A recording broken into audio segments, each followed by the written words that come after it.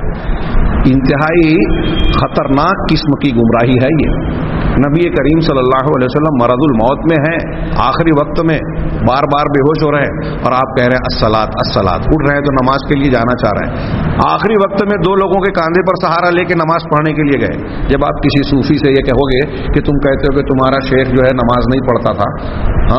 اور اللہ کے رسول پر نہیں ہوئی، تو کہا یہ شریعت تھی اور وہ طریقت تھی۔ اگر طریقت کا درجہ شریعت سے اونچا ہے تو کیا نبی کریم صلی اللہ علیہ وسلم سے اس پیر صاحب کا درجہ بلند ہو گیا جن پر نماز ساقط ہو گئی، جن پر روزہ فرض نہیں رہ گیا؟ ایسے ہمارے یہاں کتنے لوگ آج اپنے بزرگوں کو مانتے ہیں کہ ان کے لیے روزہ نہیں ہے، ان کے لیے نماز نہیں ہے۔ جب ہم یہ کہتے ہیں تو وہ کہتے ہیں کہ نہیں، ان پر ان کا معاملہ الگ ہے، شریعت کا معاملہ الگ، طریقت کا معاملہ الگ۔ یہاں تک کہ ان کی کتابوں میں یہ اقوال بھی پائے جاتے ہیں کہ ان کے بعض مشائخ کا درجہ انبیاء کے درجے سے اونچا ہے، نعوذ باللہ من ذالک۔ علامہ ابن تیمیہ اور دوسرے اہل علم نے یہ بیان کیا ہے دلائل کی روشنی میں کہ اگر دنیا کا کوئی مسلمان کہلانے والا شخص کسی بھی نبی کے مقابلے میں، چاہے وہ کم درجے کا پیغمبر ہو، جو نبی ہے، جس کا قرآن و حدیث کے نبی ہونا ثابت ہے، اس کے مقابلے میں اگر کسی غیر نبی کو اس سے بہتر مانے تو وہ کافر ہو جائے گا، کیونکہ قرآن حدیث کے صریح اور واضح دلائل سے یہ بات ثابت ہے کہ انبیاء کرام علیہ الصلوۃ والسلام کا درجہ تمام انسانی جمعیت میں، پورے انسانی معاشرے میں قیامت تک پیدا ہونے والے لوگوں میں سب سے اونچا ہے۔ انبیاء میں پھر جو رسول ہیں، رسول میں جو اولو العزم رسول ہیں، اولو العزم میں دو خلیل ہیں، دو خلیل میں جو خاتم النبیین ہیں، ان کا درجہ بدرجہ اہل سنت والجماعت کے عقیدے کی تفصیل کو میں نے اختصار کے ساتھ بیان کیا۔ تو بات کہاں سے کہاں تک جاتی ہے جب آدمی اس گمراہی کو اختیار کرتا ہے۔ شریعت کا پورا گویا پوری بساط ہی الٹ دی گئی تصوف کے نام پر۔ قرآن اور حدیث سے جس چیز کو ثابت کرنے کے لیے پیغمبر جن چیزوں کی تعلیم دینے کے لیے آئے تھے اس کو بالکل پلٹ دیا گیا، اور یہاں جو ہمارے یہاں اہل تحقیق اور عقلانیین کہلا رہے ہیں، یہ بھی دراصل اہل سیاست تھے، عوام اور جمہوریت والے اثرات سے متاثر تھے، اس لیے ان کے یہاں ایک مزاج یہ پایا جاتا ہے، یہ اخوانیت اور جماعت اسلامی کے مزاج میں، کہ لوگوں کے سامنے وہ پیش کیا جائے جو لوگوں کی طلب ہے، لوگوں کے مزاج کے موافق چیز پیش کی جائے۔ اتحاد کے نام پہ لوگوں کو خوش کرنے کے لیے جیسا ماحول ہے ویسا عقیدہ اور دین اختیار کر لیا جائے۔ عید میلاد النبی کا جلوس نکل رہا ہے تو شیخ حسن البنا صاحب اس جلوس میں نکل گئے، نعتیہ کلام جس میں شرکیہ کلام ہے وہ بھی پڑھنے لگے، کتابوں میں یہ چیزیں محفوظ ہیں۔ اسی طریقے سے ہم ہندوستان کے لوگوں کو دیکھتے ہیں، حکومت اور الیکشن کا پیریڈ ہے تو حکومت اور سیاست کی مصلحت کی بنیاد پر شرعی احکامات کو جو ہے پس پوش ڈال دیا، اور لیڈی امیدوار کی جو ہے تائید کر دی مولانا ابوالعلا مودودی صاحب نے، فاطمہ جناح کی۔ ایسے ہی عقیدے کے معاملے میں ایک دنیا کو دیکھ رہے ہیں ہم کہ ہندوستان، پاکستان میں اور بہت سارے دوسرے ممالک میں بھی، جیسے لبنان ہے، دوسری جگہوں پہ، مصر میں، یہ تصوف کے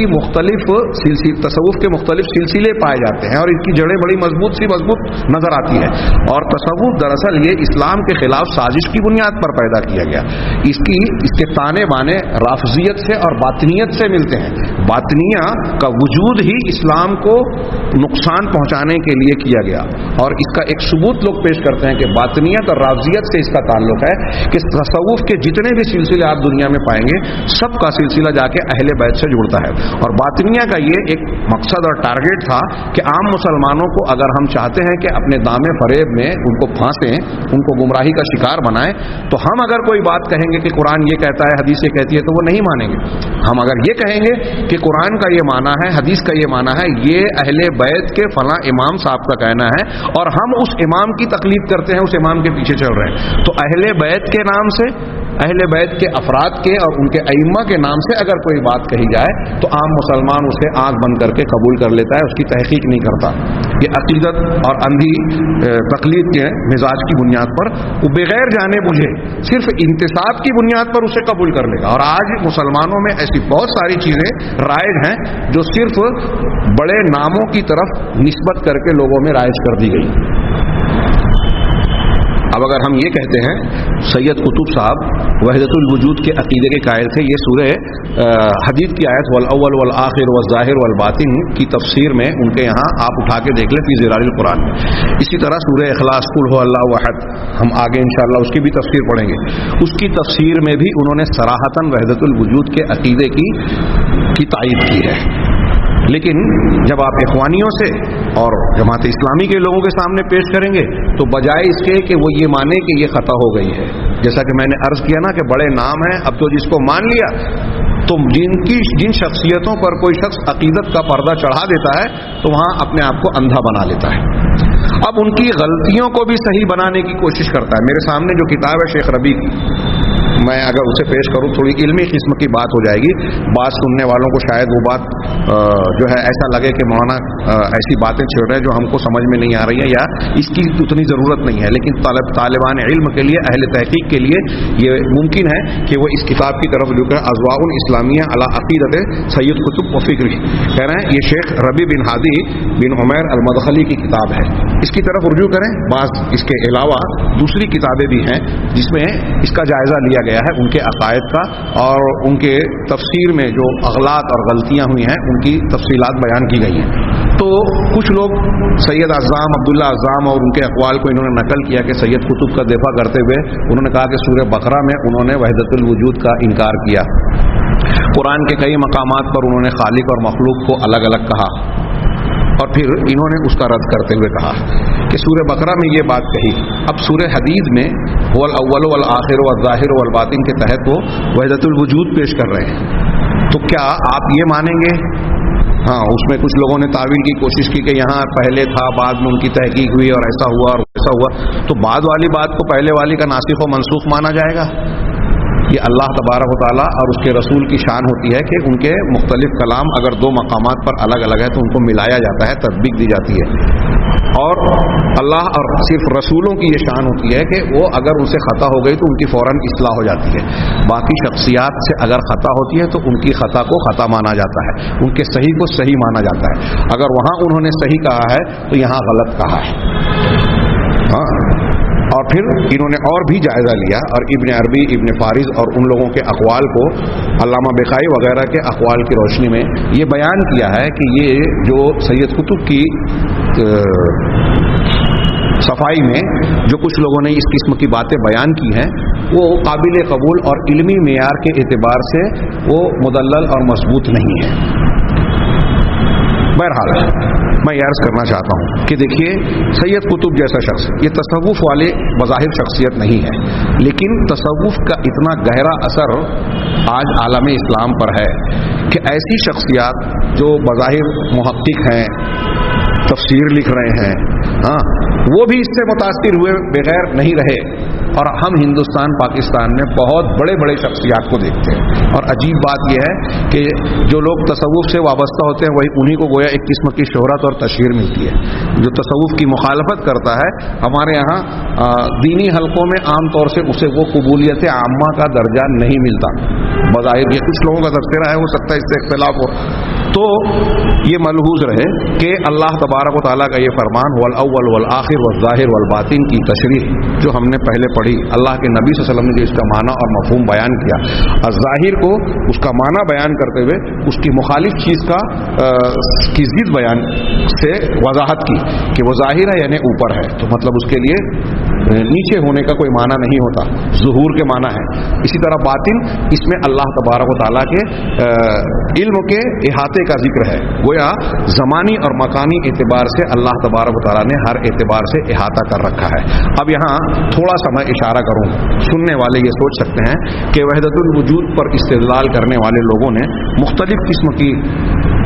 دلیلیں دی ہیں قرآن اور حدیث سے. ہم نے جو اس سے پہلے بہت سی دلیلیں پڑھی ہیں اس میں اس بات کا تذکرہ تو آ جاتا ہے کہ وحدت الوجود کسی بھی طریقے سے قرآن و حدیث کے موافق نہیں ہے. علامہ ابن عبد البر کا قول جو میں نے کل پڑھا تھا وہ اس سلسلے میں شاندار دلیل ہے کہ تم میں سے قرآن کی آیت جو انہوں نے پیش کی سورہ ممتحنہ کی غالباً کہ اللہ تبارک و تعالیٰ ہر چیز کا علم رکھتا ہے اور تم میں 3 ہوتے ہیں تو اللہ چوتھا ہوتا ہے، 5 ہوتے ہیں تو اللہ چھٹا ہوتا ہوتا ہے. ہاں, اور اللہ تبارک تعالیٰ تمہارے ہر بات کو جانتا ہے, قیامت کے دن تمہارے متعلق خبر دے گا. اس آیت کی تفسیر کرتے ہوئے کہتے ہیں کہ تمام اہل علم کا اس بات پر اتفاق ہے کہ اللہ عرش پر مستوی ہے اور اپنے علم کے اعتبار سے وہ سارے لوگوں سے قریب ہے. جو لوگ اس کے علاوہ دوسرا معنی کہتے ہیں کرتے ہیں, صحابہ اور تابعین میں جتنے علماء ہیں سب یہی کہتے ہیں کہ اللہ بذات عرش پر ہے اور کائنات کی ہر جگہ پر علم کے ساتھ ہے, احاطے اور قدرت کے ساتھ ہے. ہم نے اس معنی کو بار بار پڑھا. اب وحدت الوجود کے رد کے لیے کون سی دلیلیں ہیں؟ تو اس کی بے شمار دلیلیں ہیں. قرآن اور حدیث میں جتنی دلیلوں میں یہ کہا گیا ہے کہ آسمان اور زمین میں جو کچھ ہے سب اللہ کے لیے ہے, آسمان اور زمین میں جو کچھ ہے سب اللہ کی مخلوق ہے, آسمان اور زمین میں جو کچھ ہے سب کو اللہ تبارک و تعالیٰ پال رہا ہے, جتنی بھی ایسی آیتیں ہیں وہ سب کے سب وحدت الوجود کا رد کر رہی ہے. وحدت الوجود کا معنی یہ کہ وجود ایک ہے, اللہ اور مخلوق مل گئے, ایک ہو گئے. لیکن یہ آیتیں یہ کہہ رہی ہیں کہ اللہ الگ ہے اور بندے الگ ہیں, خالق الگ ہے, مخلوق الگ ہے, رب الگ ہے, مربوب الگ ہے, مالک الگ ہے, مملوک الگ ہے. پوری کائنات اللہ کی مخلوق ہے. اور اللہ نے کہا لیس کمثلہ شیء, اللہ کے جیسی کوئی چیز نہیں ہے. اگر اللہ کے علاوہ کوئی چیز ہوتی ہی نہیں, سب اللہ ہی اللہ ہوتا, تو پھر کسی چیز کے اللہ کے مثل ہونے اور نہ ہونے کی کیا بات ہوتی. اسی طرح عقلی طور سے غور کریں کہ اگر اللہ تعالیٰ ہر چیز میں ہوتی, جیسے ہمارے اندر نعوذ باللہ اگر اللہ تعالیٰ جیسا کہ صوفیہ کہتے ہیں ہمارے اندر ہو, تو اس کا مطلب یہ کہ ہمارے اندر گندگی ہے, ہم حدود میں محدود ہیں, تو ہم جو ہے محدود ہو گئے, ہم گر گئے. اب ہماری موت ہو گئی, اللہ زندہ ہے, تو کوئی چیز جو دو مل کر ایک ہو گئی ہے, اس میں سے ایک حصہ مر گیا اور ایک حصہ زندہ ہے, کیا یہ عقلاً قابل قبول بات ہو سکتی ہے؟ ایسے اور بھی کئی عقلی استحالات ہوتے ہیں. تو ہر اعتبار سے وحدت الوجود یا حلول کا عقیدہ وہ قرآن و حدیث سے, اجماع امت سے, ان تمام دلیلوں سے جس میں اللہ تبارک و تعالیٰ کا مخلوق اور کائنات کے سب سے اوپر ہونا ثابت ہوتا ہے, ان تمام دلیلوں سے وحدت الوجود کا حلول کا عقیدہ رد ہوتا ہے. اور سب سے بڑی بات یہ کہ یہ صراحتاً کفر پر دلالت کرتا ہے. اگر وحدت الوجود اور حلول کے عقیدے کو صحیح مان لیا جائے تو یہ ماننا پڑے گا کہ جتنے انبیاء کرام علیہم الصلوۃ والسلام نے اپنی قوموں کو توحید کی دعوت دی اور یہ کہا کہ اپنے معبودوں کو چھوڑ کر صرف اللہ کی عبادت کرو, ان سب لوگوں نے بلا وجہ کی محنت کی, بیکار کام کیا. کیوں؟ اس لیے کہ جب وحدت الوجود کا عقیدہ آپ مان رہے ہو اور آپ یہ کہہ رہے ہو کہ ہندو جس بت کی پوجا کر رہا ہے اس کے اندر بھی اللہ ہے. ہمارے یہاں جو وحدت الوجود والے, میں نے دیوبند کے مفتی صاحب کا حوالہ دیا تھا, ناندیڑ میں انہوں نے اسٹیج پر یہ بات بیان کی, اس کی ویڈیو کلپ آئی تھی. تو اگر آپ یہ کہہ رہے ہیں تو اب کوئی شخص فرعون کو پوج رہا ہے, کوئی درختوں کو پوج رہا تھا, کفار مکہ اپنے بتوں کو پوج رہے تھے, اور مظاہر قدرت کو, کوئی ستارے کو, چاند کو, سورج کو, دیوی دیوتاؤں کو, جن کو بھی کوئی پوج رہا ہے مخلوقات میں سے, تو وحدت الوجود کے عقیدے کے مطابق تو یہ معاملہ ہو جائے گا کہ وہ اللہ ہی کی عبادت کر رہا ہے. انبیاء کرام علیہ الصلوۃ والسلام نے بلا وجہ کی محنت کی, اور یہ جو میں کہہ رہا ہوں کہ نتیجے کے طور پر یہ صوفیوں نے ایسی جرأت و جسارت کر ڈالی کہ انبیاء کرام, مثال کے طور پہ وہ کہتے ہیں کہ جب حضرت موسیٰ علیہ الصلوۃ والسلام نے فرعون کو دعوت دی اور فرعون نے سوال کیا وما رب العالمین, رب العالمین کیا ہے, تو حضرت موسیٰ نے جواب دیا, سورہ شعراء میں وہ مکالمہ پڑھیے, رب السماوات والارض وما بینہما ان کنتم موقنین, کہ رب العالمین وہ ہے جو آسمانوں اور زمین کے درمیان کا پروردگار ہے, اگر تم یقین, اور ان کے درمیان جتنی چیزیں ہیں سب کا پروردگار ہے اگر تم یقین رکھتے ہو. پورا مکالمہ ہے. تو صوفی حضرات کہتے ہیں کہ فرعون جو بات سوال کر رہا تھا موسیٰ علیہ الصلوۃ والسلام نے سمجھا ہی نہیں تھا. فرعون پوچھ رہا تھا کہ ما رب العالمین, رب العالمین کیا ہے, اور موسیٰ علیہ السلام جواب دے رہے تھے کس سوال کا, کہ رب العالمین کون ہے. یہ ان کی انتہائی جہالت, اور جہالت کے ساتھ اللہ اور اس کے پیغمبر کے خلاف ایک گستاخانہ قسم کی جرأت اور جسارت ہے. حضرت موسیٰ علیہ الصلوۃ والسلام فرعون کے سوال کو بھی سمجھ رہے تھے, اس کے مقصد کو بھی جان رہے تھے. پیغمبر سے زیادہ ذہین یہ کوئی بھی دنیا کا شخص نہیں ہو سکتا, کتنا بڑا بھی صوفی مشائخ ہو, ہوا میں اڑے, پانی پہ چلے, چاہے جیسا دعویٰ کرے. تو بہرحال خلاصہ کلام یہ کہ وحدت الوجود اور حلول کے عقیدے نے گویا شریعت کی بنیاد کو ہی کھوکھلا کر دیا. جو لوگ ایسا مانتے ہیں وہ تمام کتابوں, تمام رسولوں کی بنیادی اور پہلی تعلیم توحید پر ضرب لگاتے ہیں. جو وحدت الوجود اور حلول کا عقیدہ رکھتا ہے وہ توحید پر نہیں ہے، اسلام کے عقیدے پر نہیں ہے، ایسا شخص ماننے والا، جیسا کہ علماء امت کا اتفاق ہے، وہ فلسفیانہ کتنی بھی بحث کرے، اگر وحدت الوجود اور حلول کو مان رہا ہے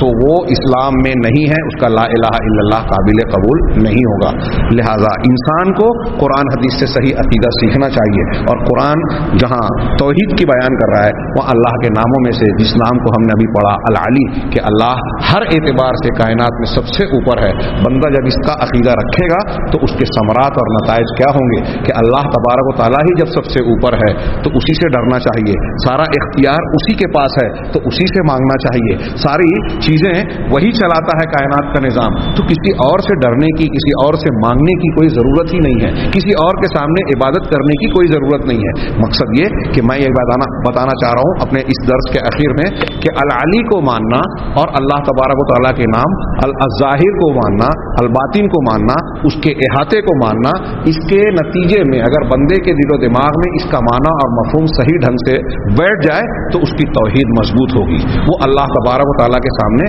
اس کی عظمت اور بڑائی کا قائل ہوگا، اس کے سامنے اپنے آپ کو حقیر بندہ سمجھے گا، اپنی ضرورتوں کو صرف اللہ کے سامنے پیش کرے گا، اور اللہ تبارک و تعالیٰ کے بارے میں جب یہ جانے گا کہ وہ ہر چیز پر ظاہر ہے اور چھپی سے چھپی الباطن بھی ہے، یعنی اس سے سامنے کوئی چیز کائنات کی چھپی ہوئی نہیں ہے، مخفی سے مخفی چیز راز کو بھی جانتا ہے، تو بندہ اس بات سے شرمائے گا کہ میں اکیلے میں، تنہائی میں، اندھیروں میں اللہ کی نافرمانی کروں،